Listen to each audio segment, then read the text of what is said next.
اپنے رب پر یقین رکھو۔ زیادہ سوچنا انسان کو ختم کر دیتا ہے۔ بس دعا کرو اور سب کچھ رب العالمین پر چھوڑ دو، جو اتنی بڑی کائنات کو رنگوں سے بھر سکتا ہے۔ تو کیا اسے تم نظر نہیں آتے؟ کیا اسے تمہاری بے بسی نظر نہیں آتی؟ تمہیں کیا ایسا لگتا ہے کہ وہ تمہیں بے یار و مددگار چھوڑ دے گا؟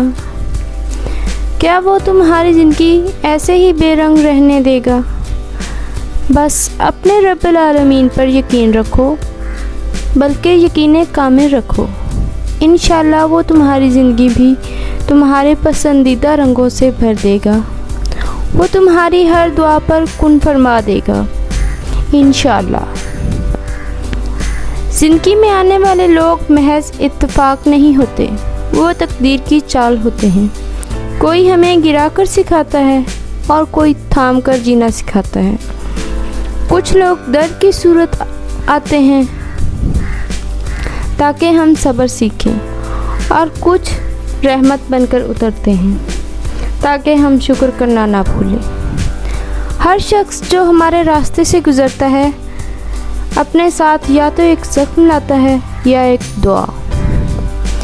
یقین رکھو سب کے پیچھے حکمت ہے، اور ہر ملاقات یا تو درس ہے یا درس گاہ۔ دن گزر جائیں گے اور تم ان چیزوں کو ترک کر دو گے جن کی تمہیں عادت ہے۔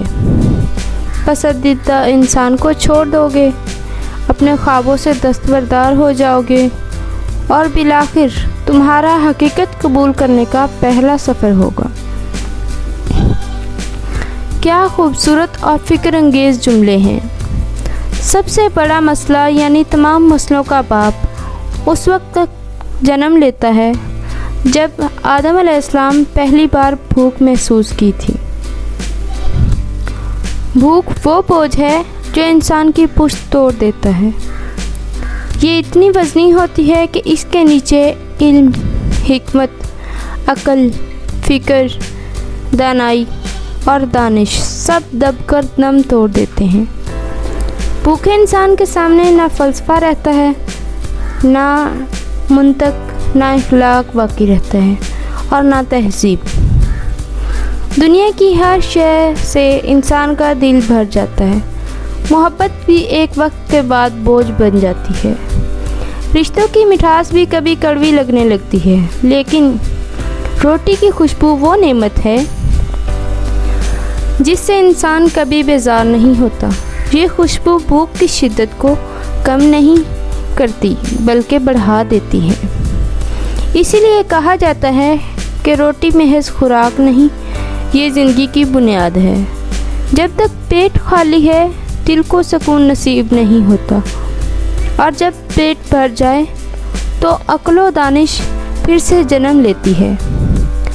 بھوک انسان کو حیوان بنا دیتی ہے، اور روٹی اسے دوبارہ انسان بنا دیتی ہے۔